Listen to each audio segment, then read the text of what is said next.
Okay, this video is from the Medical Reformation book right here, and we're going to be talking about how do you estimate IQ, to estimate, your own IQ, or how to estimate IQ in other people pretty quickly. And of course, this is not exact; it's an approximation, but there's a lot of people too. They get all offended if you talk about IQ, but if you're going to talk about intelligence and you want to improve your own intelligence, it's good to understand a few things about it. In addition, it's sort of like if you want to be good with money, you're going to talk about money. Rich people talk about money all the time. All right, so people sometimes get offended by IQ, and that's because the school system lies to them and it tells them, well, look, there's nothing you could do about it. Some people have higher or lower IQs, and it's rude and offensive to talk about it. No, it's reality, and I think you need to talk about it. Jordan Peterson has a lot of lectures on it. I'm just going to talk about, some ways to estimate IQ in general. So here's a quote by Oscar Wilde. It is only shallow people who do not judge by appearances. And by the way, I've written a whole bunch of books on study skills, on how to develop intelligence in children, how to become a genius. Basically, if you have good study skills, your academic IQ goes up 30 to 40%. There's a big difference between academic IQ, verbal IQ, mathematical IQ, and social, interpersonal IQ, if you will.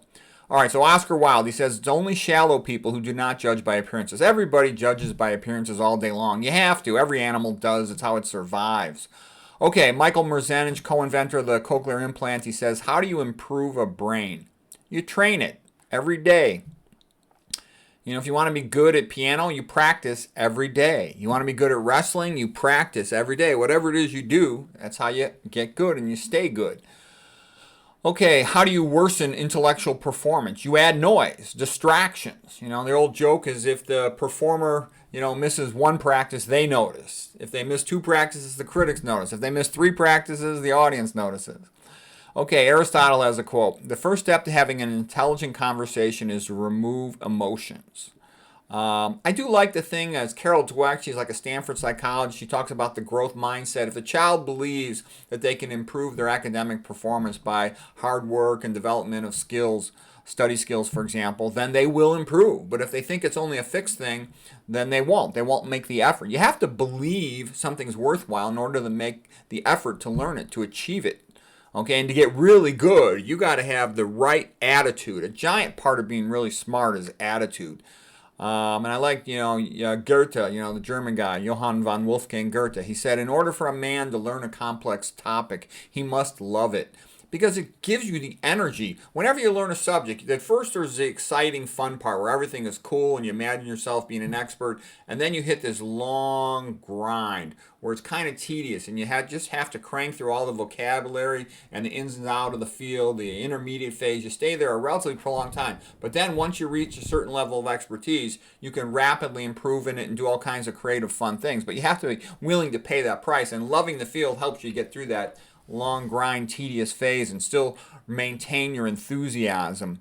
A lot of the really smartest people I know, the ones who are like top level world class masters, they're enthusiastic and curious about it. They sort of maintain that childlike eagerness, if you will, for that field, that subject. Like I talked to Gregory Sloop, the best atherosclerosis researcher in the world. He's fascinated by all these little molecular biology details.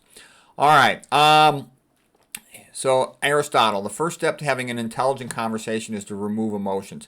Yeah, that's a big deal because a lot of people, they take everything personally. As soon as somebody, contradicts them or challenges their statement, they're all offended, they're insulted, they don't like you anymore. There's, this big fuss, and you can never really get anywhere. You have to be able to just quickly keep moving and up and up and up to more sophisticated levels of nuance if you're going to be able to figure out complex things, kind of like the, 5, 6 blind men and an elephant.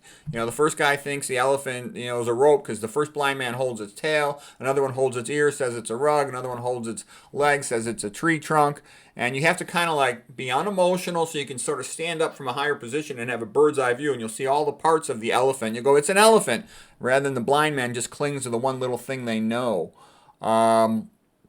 Let's see, here's another quote by Peter Drucker. He's the efficiency expert. He says, what's measured improves.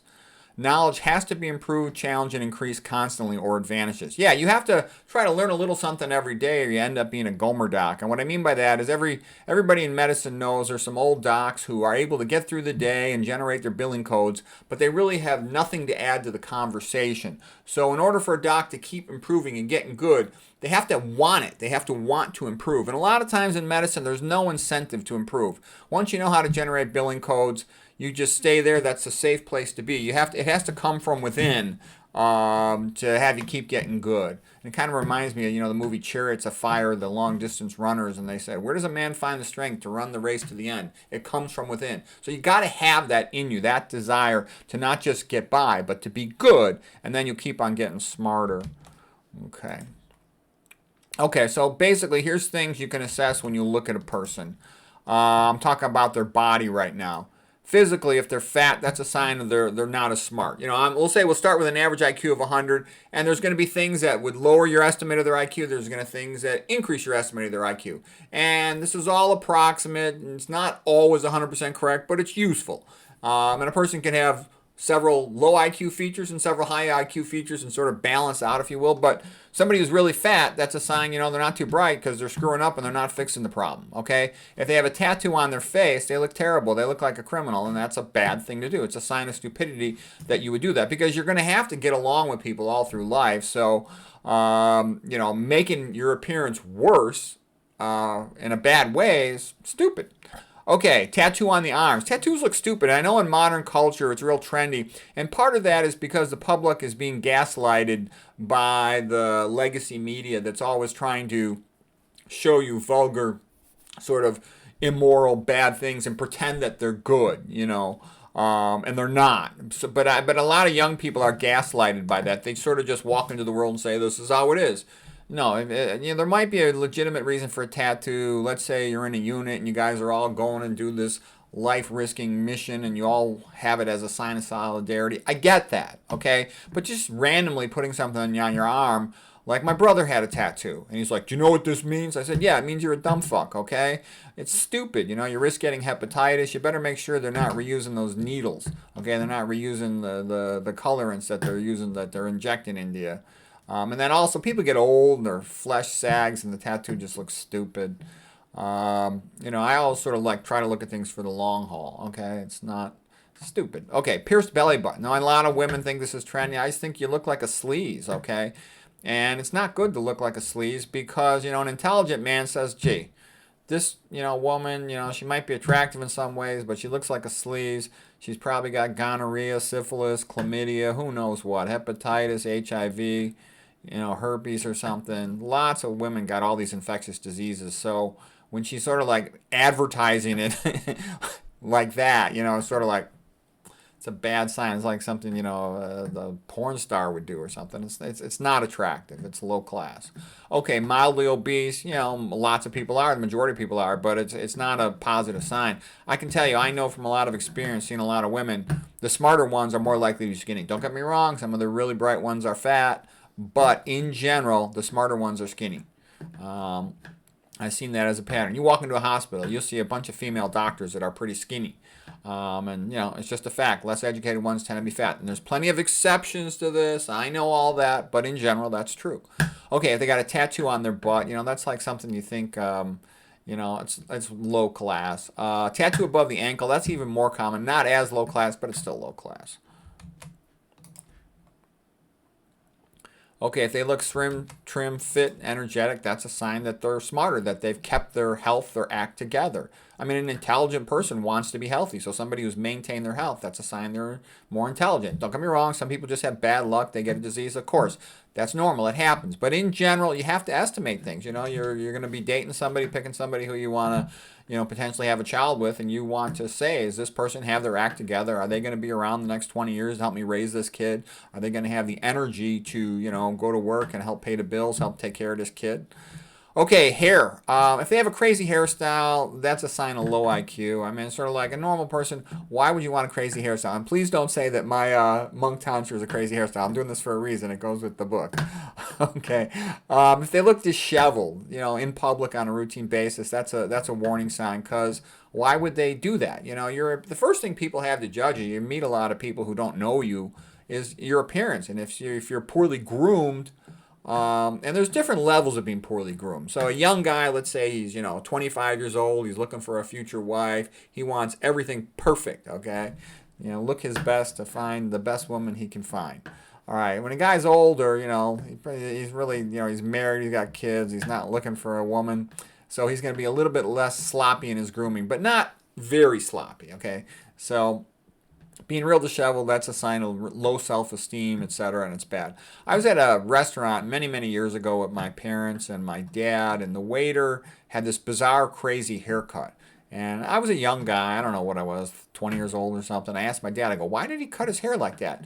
And my dad says it's like a neon sign that says, I expect to be poor the rest of my life.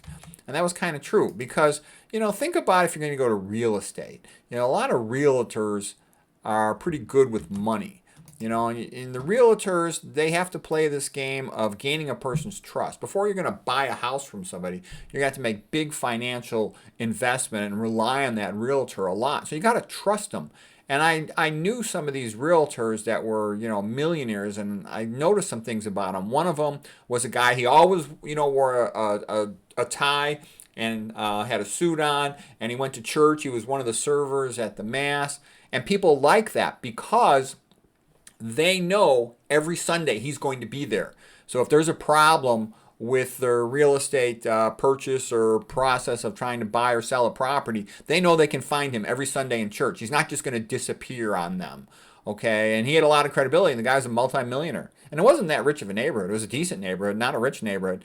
Guy's a multimillionaire. And I've seen other real estate agents that are multimillionaires, and a big part of it is because, and often they'll advertise in the church bulletin. So what they're sort of saying is they're sending the message, you can trust me, I am reliable, and I am with it, I'm an intelligent person. And that's a good thing, because people don't want to, share their money information unless they think the other person is reliable, they're not a criminal, they're honest, they're intelligent, you can count on them. Okay, so just dressing nice. I look at sales reps, I've had other, doctor guys we talk and will say, the only time a pretty girl talks to me is if it's a prostitute or a sales rep. And they're kind of kidding, but the truth of the matter is, look at sales reps. They're trying to sell something, so they want to put forth their best impression. They're going to be dressed nice, they're going to be well groomed, they're going to be in good physical fitness shape, and part of it's because they hire good looking people. These, my experience was mostly working as an imaging guided surgeon, interventional radiologist. They would always have these good looking sales reps coming, trying to sell you the latest product from the company.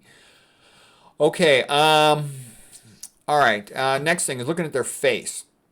An intelligent person is usually pretty pleasant and nice. The reason is you have to be somewhere anyways. Why not be pleasant and be nice to people? It's a sign of intelligence. When somebody's kind of got this rude, angry look on their face, it's usually a sign that they're kind of stupid, or sometimes it's because they're very young, and they're sort of, young people sometimes can be very ignorant, they're not well raised, and they don't have very good social skills, and sometimes they can grow out of that. But an older person looking like that, they're just stupid. I mean, life is difficult enough, and that first impression is all somebody has to judge you. So if you're starting out with a rude expression, that's a sign that they're kind of stupid and low class. So you avoid them. You say, well, I got enough problems in my life, I don't want to be dealing with this angry looking kind of stupid person here. Okay, so that's a -10 off their estimated IQ.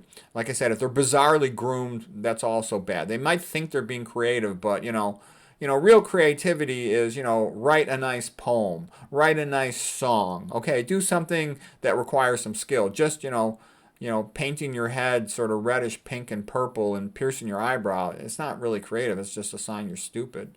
Okay, pierced eyebrows, low class. Pierced tongue, low class. The person's well groomed, that's a sign they have their act together. They smile, they're friendly, give them +10 estimated IQ points. Okay. And so part of understanding this is so you can project a more intelligent opinion, a more reliable, honest opinion, so people be more willing to deal with you, and be more willing to, buy a car from you, buy a real estate property from you, or do any type of business with you. Okay, now how they dress. If they're going around with no shirt when they should be wearing a shirt, that doesn't look so good. If they're wearing a trench coat, sort of like that gothic look, that's a bad sign. A lot of teenagers will do that. That's a bad sign in their appearance. Windbreaker on a cold winter day. Now, that's a sign of being stupid, except that teenagers, I think, have a higher metabolic rate. So sometimes teenagers will dress very little in the way of a coat on a cold day. But I think that might be partly I'm pretty sure it's partly biologic. It's kind of weird though. Sometimes the same teenager who doesn't wear a coat going outside on a cold day will then be sensitive to cold in an indoor environment. It's weird, but I've seen that. Okay, clothes too tight. That's a bad sign. It's a sign that they sort of lack confidence in their brains and they want to be valued more for their body and for their clothes. And again, in a woman, that looks pretty sleazy. In a guy, it just looks low class. Wearing pants that look like they're painted on. It's sort of like, where are you coming from with that? All right, a t-shirt. Like I'll tell a young guy, sometimes I get asked by young guys on how to dress better, to attract a woman or whatever. And I can tell you, when I was in high school, just being an athlete made you popular. And if you're popular, it was relatively easy to get a girlfriend. But you go to college and it's different. And I had this experience at Stanford where I hung around a lot of athletes that were really, high-level athletes, all Americans, really good Division I college athletes. And a lot of them didn't have a girlfriend. And partly it's because Stanford's about one of the worst places in the world to find a girlfriend. But it was also then, I noticed that some of the other places, fraternities, there was this one fraternity where the guys were really kind of had a reputation as trying to look rich or be rich or dress rich. And a lot of those guys had girlfriends, even though they were sort of like wimpy guys, nothing athletic about them at all. And I noticed they would always wear a shirt with a collar. And they were always dressed nice. They were wearing nice shoes, not gym shoes. They were wearing some type of preppy dress shoe or something. And so what I realized is a woman cares more about your bank account than your bench press. Okay, yeah, it's nice that the guy's fit or whatever, but and especially as you get older, when you're in high school, sports is more like the center of the world for a lot of young guys and a lot of young people. But as you get older, it becomes more and more money and status and social connections and what can you do for me and all this type of stuff. And also height. Like if a woman's beautiful, you kind of notice that as soon as she walks in the room. And it's the same thing with a guy being tall. That's another thing that's not widely recognized. I've known a lot of tall guys, and it's pretty routine for a tall guy to have 3 or 5 girlfriends. I'm not kidding. And then all the short guys not to have any girlfriend. Okay, I've seen it. I've known these guys. I've known some of these guys that they would ask me to carry their pages from doctors because they had all these different women calling them. They had a bunch of different girlfriends. And so, anyways, that's kind of getting off on a different side of things. But what I'm trying to say is, if you want to look attractive to women, you want to dress nice, like you've got money, like you're a success in the world or have status or something beneficial to them. Otherwise, they're not even going to talk to you. They'll look at you like you're, some homeless, low-life person. Okay, what else? So yeah, it's valuable to dress nice. You make a better opinion of people. I also know if I go to the grocery store, I haven't done this in many, many years. Nowadays, I don't leave my house most of the time unless I'm wearing a nice shirt and a tie, quite often a suit. Because I just know, like anything I do, I go to the grocery store. If I'm not dressed nicely, I get kind of treated like an old slob. Versus if I'm dressed nice, they're at least polite to me. Not that they care or anything, but I'm an old man. I'm 60 years old, okay? But I just know it makes a difference. Anywhere I go, whatever I do, I get treated much better than I do if I dress poorly. Shirt with a collar +10, a tie +10, a suit +10, lab coat +10. Conversation. I've noticed, most people, almost anyone can talk reasonably well about subjects that are familiar with them. So they stay in their comfort zone. It's a sign of a smarter person. They can handle a wider range of subjects and still remain articulate and fluent and keep up with the pace of the conversation. And the general intellectual ability of a person, it becomes more apparent when they have to speak about something unfamiliar.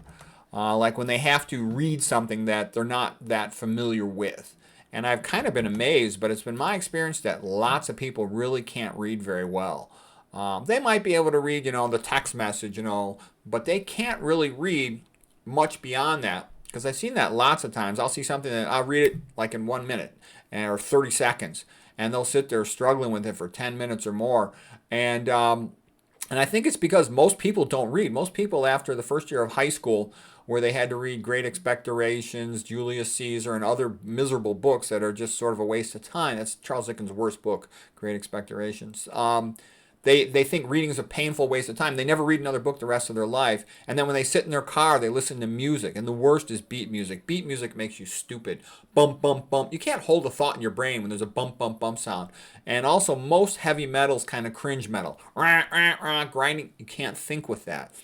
Better music has a melody. You can understand the words. It has a meaning to it. It fits with your identity. Like I love Christian music, okay? But in general, I don't listen to music when I'm in a car. The only time I'd listen to music in the car is if I don't have a CD or the CD player is broken. I always listen to an audiobook. Because again, I'm always looking at the long-term thing. If you have two people, starting out in the same place, and one of them is always reading books constantly and listening to audiobooks, their verbal and articulate skills just keep going up and up. And the other person never reads again after freshman year of high school. They really don't progress too much. Because I've also seen people who've been in situations in their life where they got screwed over. They got mistreated. It could be at a job. It could be in some other situations. They're treated unfairly. And they'll ask my opinion, like my legal opinion. I'm not a lawyer, but they'll ask my legal opinion on what do I think or what I recommend. And what I'll notice is they're kind of helpless. They don't have the ability to phrase the situation clearly. They don't have the ability to articulate their point of view, their argument. So they often get treated very badly and they get screwed over. So being able to speak well, to think clearly, it makes yourself stronger, so people are less likely to mess with you because you got more ability to fight back, okay? And you have to constantly be pushing yourself. So like I said, you have to sit in a car every day to commute. Why not listen to an audiobook? You can do it for free. You can listen to a podcast on your phone, whatever you want, but listen to something that develops your brain, because you use it or lose it. And I notice too, I talk to doctors all the time, every day, and I know most doctors are functionally illiterate. And that's a strong statement, but it's true. Very few of them read books. It's only like the smartest of the doctors who read books. And I know a lot of times people have issues. They're working long hours. They like music in the car to relax. And then they get home and they have to take care of their families. Some people have 2 jobs. Okay, fine. But, you have to decide what you want to do and how you want to educate your brain. And if you want your brain to function at the highest possible level, you have to keep developing it. You have to give it exercise every day. Reading a book's like exercising your brain. And writing is much more difficult than speaking. The people that can't read well, it's impossible for them to write anything. Like I said, too, I know very few people who can write. Like, I get tons of emails, and I'll notice, like, if somebody can write well, that stands out.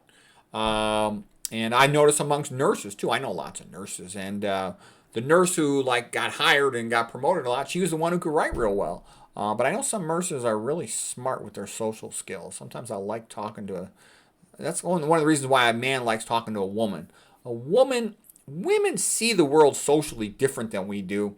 And women are kind of like a vacuum for social information, in the sense that, I could work with some guy and we're doing big procedures, big cases and stuff, and I don't know anything about him. I don't care. Do we get along? Can we work through the problems? Can we take care of the patients? Everything's good.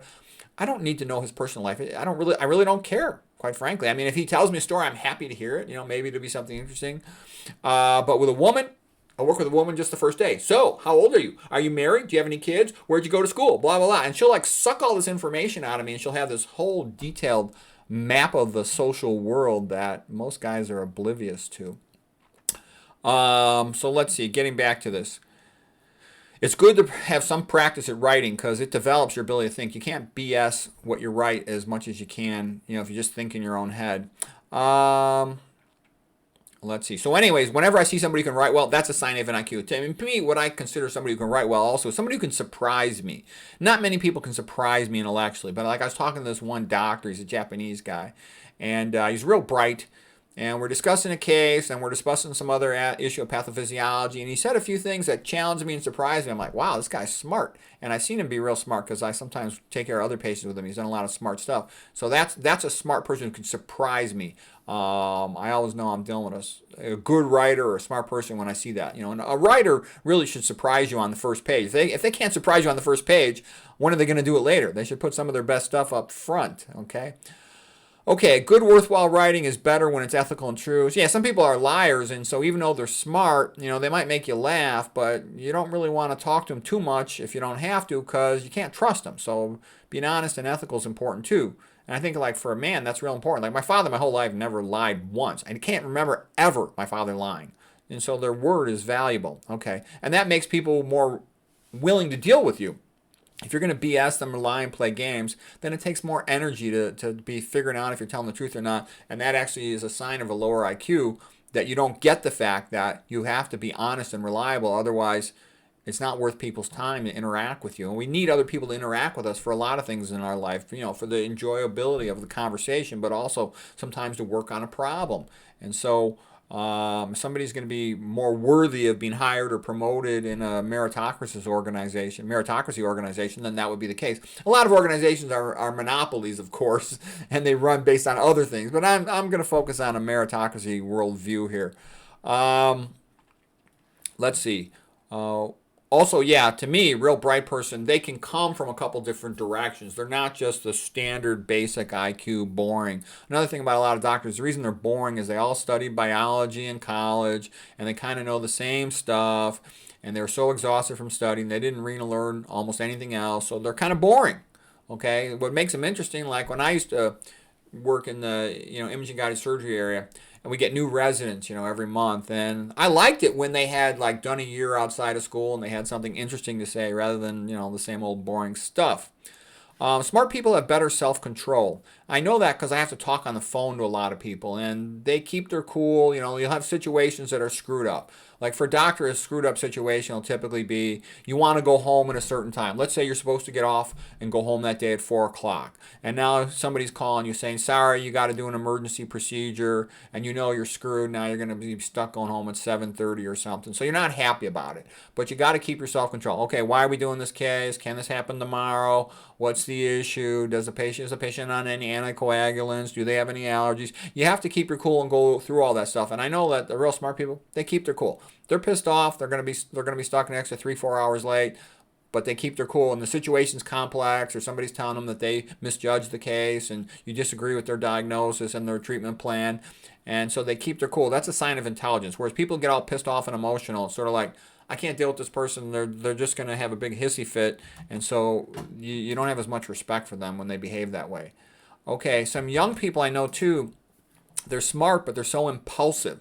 Like a lot of young guys, they got this real high testosterone. They think they know everything, even though their educational information in their head is really kind of a joke. They're so young. You can't know that much when you're young. You just haven't had enough life experience. So that's the way a lot of young men screw up. And I think like a perfect example myself, when I was at Stanford, I was a sophomore, and I was doing okay in the wrestling team. I was a varsity starter with a winning record, but I had injuries, and so I really should have been developing faster. And as soon as I thought about quitting, and then Mark Schultz said, Rogers, nothing wrong with you. You hang around with me. And all I did was just listen to him. He was an Olympic champion. Whatever he said, I just did it. And I got way better real fast. And I'm like, man, I screwed up. 2 years I wasted not talking to him. I was scared of him, okay? This big Olympic champ beating the hell out of everybody. I was just a little freshman, sophomore. So once I started hanging around with him and just whatever he said, I did it. I got way better. So that's how young people benefit. Finding an older person who knows a lot, who's willing to teach you. Just shut up and listen and do what they say. And don't argue with them and challenge them too much, because they know better than you. Yeah, sometimes you'll disagree with them and correct them, but most of the time they're going to be right. Okay, Aristotle's quote, the first step to an intelligent conversation is to remove emotions. Okay, let's see. Let me see where this is all coming from. Is this all Aristotle? Okay, yeah, this is all Aristotle.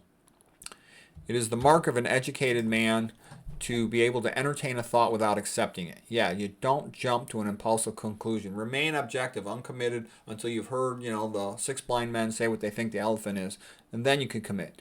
Aristotle goes on. He says, there's no prudent young people. Prudence, sort of like wisdom, is concerned with specifics as well as universals. Specifics become known from experience, but young people lack experience. Yeah, that's why you never see a great writer who's a young guy. They just don't have the experience to be a great writer. You never see a great doctor who's a young guy, okay? They just don't have the experience. Look at the nutrition world. There's no great nutrition experts who are really young. Don't get me wrong. Some of these young people coming up now are going to be really good, but I'm just saying you don't have this big world view when you're 20 years old. It takes time to accumulate experience and knowledge. Okay, Aristotle continues. The highest activity of a man is the pursuit of truth. The life of intellect is the most pleasant and the best life because intellect is that which is unique about man. The greatest of all pleasures is the pleasure of learning. The pleasure of contemplation of truth is continuous and enduring. It does not wax and wane like other pleasures. The aim of art is to show the inward significance of a thing. And that's a little bit like Ayn Rand's quote, that last line, the aim of art, that art is the concretization of metaphysics. Okay, so why am I going into all this stuff? Because sometimes I've had to, tutor young guys, try to help them do better in school and stuff, or young women, college or med school age, grad school age women. And sometimes they get pissed off at me. They're like, why you go into all this stuff? Why all this philosophic stuff? Why all this BS? Just tell me what I have to do for school. And I'm like, you don't understand. You want to develop this philosophic mindset. And I'm not talking about getting, a B plus at a junior college in art history. I'm talking about getting an A plus where everybody in the room is an average academic IQ of like 99.8 or something, okay? And so if you want to, be superior academically to that type of competition level in academics, you need this philosophic view because your brain is trained to remember what you care about. So you're sort of like training your brain to be able to appreciate the nuance of a complex, sophisticated thing, be that biology, nutrition, toxicology, whatever it is. But this type of intellectual development, I can assure you, the really smart people, they're very interested in this sort of stuff. And if you want to really develop yourself to a high level and intellectually, it helps to be sensitive to all this nuance because eventually you're going to run into more and more complex things and you have to be able to handle the nuance, okay? Okay, so this is a little more Aristotle. Yeah, Aristotle's really good for intellectual development. He's one of the smartest people who ever lived. Okay, he says, ordinary words convey only what we already know. It is from metaphor that we can best get a hold of something new. The greatest thing is to be a master of metaphor. It is the mark of a genius to make good metaphors. Yeah, because that's how your brain works. Your brain works on comparisons. You get new information, your brain compares it to what you already know. The knowledge you already have is the scaffold onto which new information is placed. Like you go into a kitchen, there's a shelf for cups, a shelf for dishes, for silverware, and that's basically all the information in your brain. You're just putting the new stuff into the place by its categories and its comparisons to the stuff that's already there. That's how we process cognitive space. Aristotle continues. Metaphors are the one thing that cannot be learned from others, because to be good with metaphors indicates a deep understanding of the likeness of things. Yeah, and it's a little bit like they'll say to be a good writer, you can't really teach style that well because the style sort of comes from their personality and their knowledge. It's sort of built up over time. But you learn stylistic ideas from reading a bunch of writers and seeing what you enjoy yourself. Like I'll enjoy the cleverness and funniness of Voltaire and Oscar Wilde, even though I disagree with them about a lot of things. But I can enjoy their style. Let's see. Okay, behavior. Okay, signs of intelligent people behave in an intelligent way. And what is intelligent behavior? It's behavior in a way that increases your ability to accomplish your goals and to get along with people. Okay, and also, like I think it was Machiavelli had said, the fastest way to judge a person is by who they hang around with, because people are shaped to a large degree by who they hang around with. And you'll see it happens to yourself. Look at kids. If they're hanging around with other kids that are interested in good things, learning the language, learning debate, playing a sport, they'll do those things. But if they're with kids that are into mischief, getting drunk and chasing girls and ditching school, then they're going to do those things. Okay, so who they hang around with, that has a big influence on kids. When they're in the teenager age, they care a lot more about their friends than what their parents say. Okay, you get your sleep, your IQ goes up. You practice a religion. Religious people are a lot more responsible, and they're just more successful academically, and they're healthier in general. It sort of adds to their IQ. It adds to their performance capacity. Because, religion says life has meaning and purpose versus atheism says life is meaningless. So if you think life is meaningless, that doesn't energize you to achieve or to maintain your health or to be resilient and be able to handle the inevitable setbacks in life. Okay, exercise makes a person more attractive, more fit, more energetic. So all those things raise their IQ. Okay, and now a little bit more about like what they put on themselves. The more chemicals a person puts on themselves, the stupider they are. Nobody likes it when some guy, he means well, but he walks in the room and his cologne kind of overwhelms you. It's like, dude, you're invading my airspace, okay? It's obnoxious. And I've told you also, like a lot of people, oh, you got to wear sunscreen. Yeah, BS. I went through all the chemicals in sunscreen. I don't ever wear sunscreen, okay? I don't ever wear cologne or deodorant. I think deodorant, is just like obvious low IQ conformist nonsense. I've talked about all this in my previous lecture on estrogenic chemicals, for example. All right, they hold their cell phone next to their head. It's like, don't you know anything about cell phones? Read the instruction manual, okay? And then, read about EMF. Once you do that, you will never hold it to your ear again unless it's an emergency. They get their adequate sleep, okay? Working a night shift is stupid. People who work night shift, you mess up your circadian rhythms. It's perceived by your body as psychological stress. They often end up with increased diseases, increased cancer, and other problems. If they do that long term, the older you get, the less your body can tolerate that. The older you get, the more fragile you get, so you got to have better habits. Also, somebody who's sleeping too much, more like 9 hours a day, sometimes that's a sign that they're depressed or they have no sense of purpose in their life or that they were out the night before drinking. Okay, they're reading and their intellectual curiosity.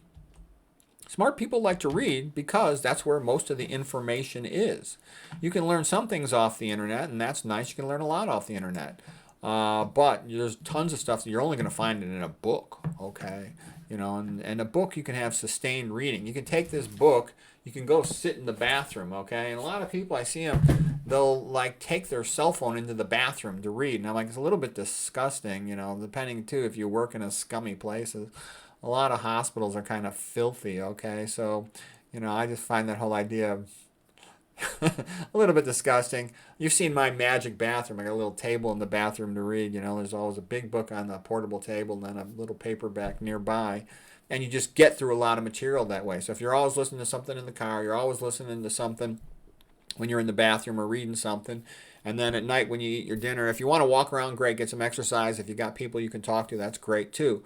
But if there's no one around and you're not walking, then you might as well watch an educational video.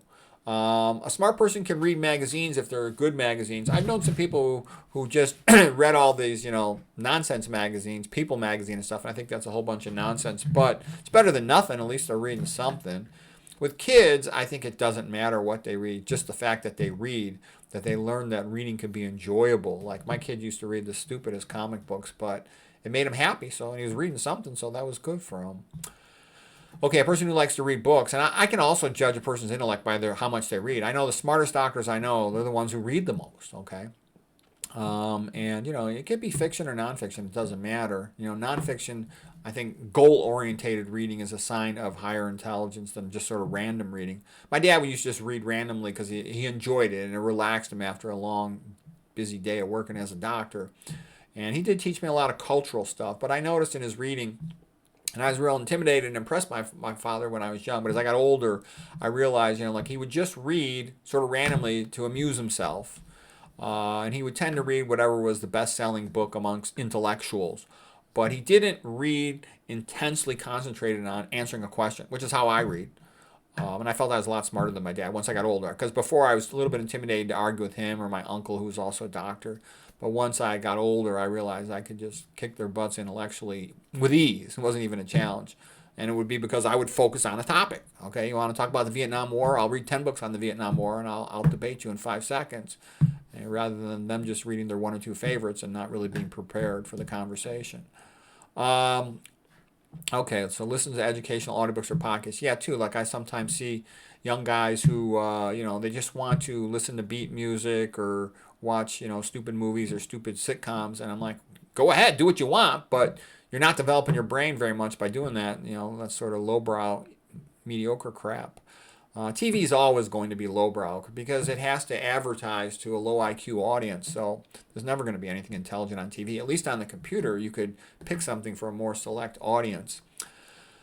Okay, somebody who enjoys intellectual conversation. It's a sign of an intelligent person that they enjoy discussing a topic, and that they can just discuss the topic. The conversation is the topic. It's not a personal conversation. You're not going to get emotional. Because I have a lot of doctors who I talk to, and the doctors who are the smart ones will just analyze the subject. Why does this person have spine degeneration? Is it because their abdominal aorta is calcified and there's stenosis in their lumbar arteries? Is it because their diet, their glyphosate, is distorting the collagen of their ligaments, the anterior longitudinal ligament, the posterior longitudinal ligament? Do you think it's because they had trauma? Do you think it's because they sat on their butt all day long as a truck driver for 20 years?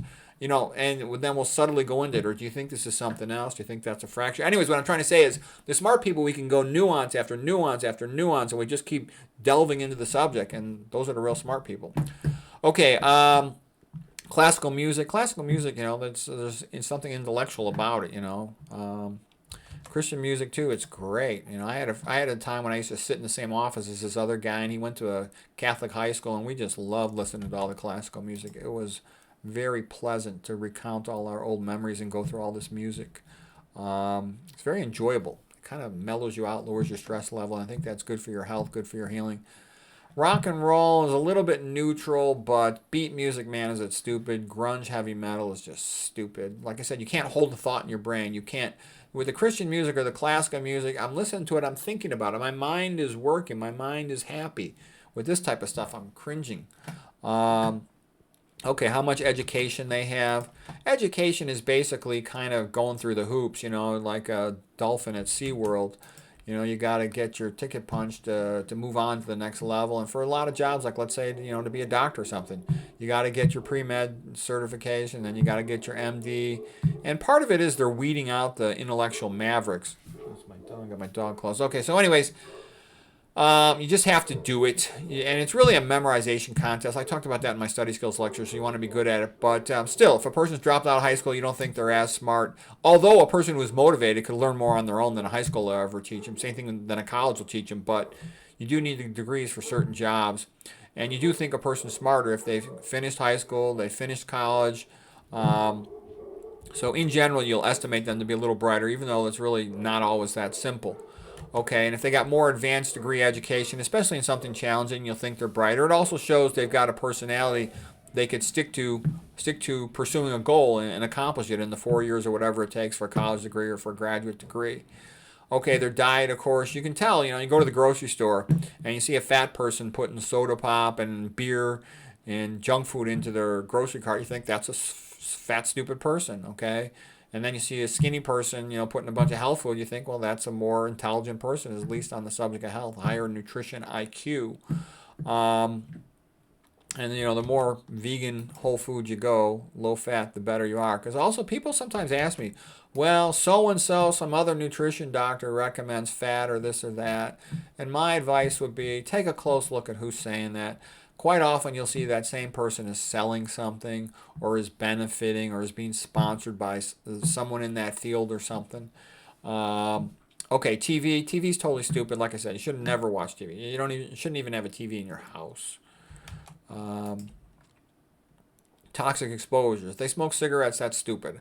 I've seen young women and they're just, you know, morons. It's like your physical attractiveness is a very valuable thing. The easiest way for a woman to make money is marry a guy, okay, who has a job and gives her money.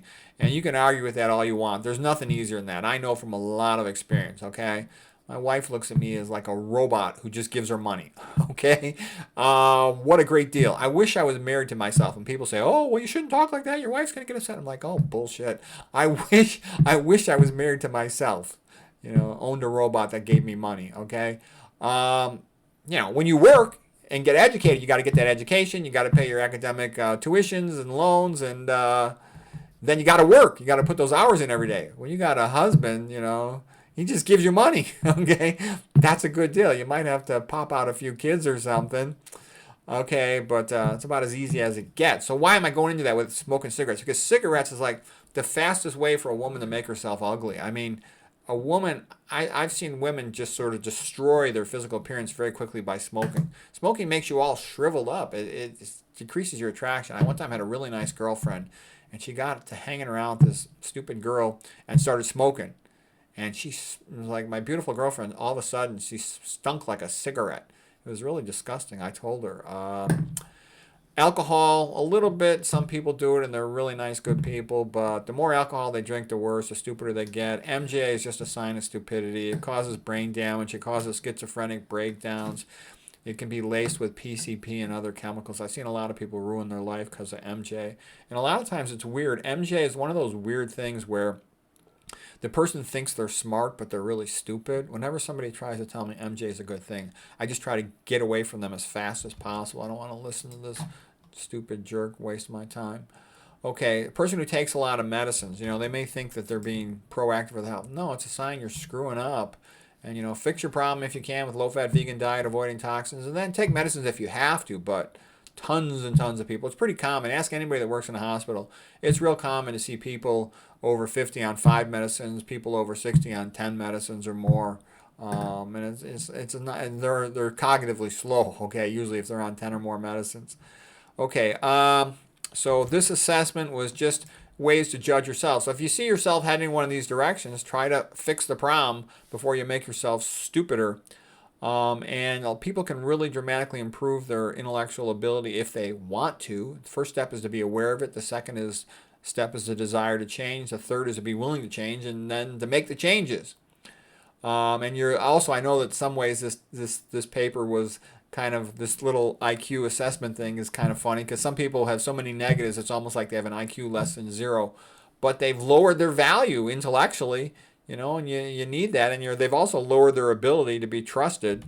So anyways, I write a lot about intellectual stuff, academics, intelligence, IQ, and how to increase cognitive performance. So this was sort of like part 1 of doing a quick little self-assessment and assessing other people. So hopefully it was useful.